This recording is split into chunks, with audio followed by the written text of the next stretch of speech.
नमस्कार दोस्तों। दोस्तों जैसे कि आप जानते हैं आजकल काफ़ी सारे मरीज़ हैं जो हम देखते हैं कैंसर हॉस्पिटल में जिनकी उम्र बहुत यंग होती है, 50 साल से कम होते हैं। और आप ये भी जानते हैं कि पेस्टिसाइड यानी कि कीटनाशक दवाइयाँ जो होती हैं, वो काफ़ी हमारे लिए हार्मफुल होती हैं।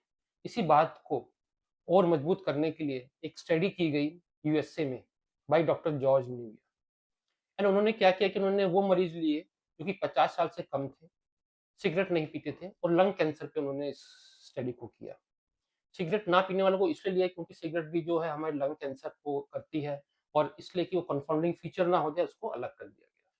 तो उन्होंने ये देखा कि जो लोग 50 साल से कम के थे, सिगरेट नहीं पीते थे, उनमें जो लोग ज़्यादा हरी सब्जियाँ या फल खाते थे, उनको लंग कैंसर हुआ एज़ कम्पेयर टू लोग जो कम खाते थे।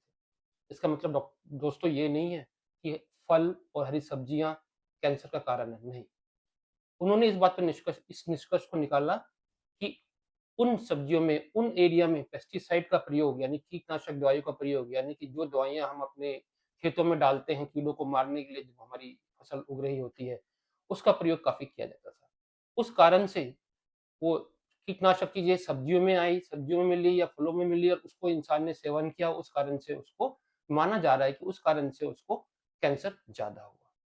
तो मुद्दे की बात ये है कि सब्ज़ी खाना, हरी सब्ज़ी खाना, फल खाना ज़रूरी है, मगर इस बात का भी ध्यान रखना ज़रूरी है कि यदि आपके आस-पास के एरिया में या जहाँ से आप सब्ज़ी लेते हैं, जहाँ सब्ज़ी उगती है, कीटनाशक बहुत ज़्यादा यूज़ किए जाते हैं, तो कोशिश कीजिए कि ऑर्गेनिक सब्ज़ी का प्रयोग कीजिए, जिससे कि आप इस केमिकल के हार्म से बच सकें और अपने आप को कैंसर से बचा सकें। धन्यवाद।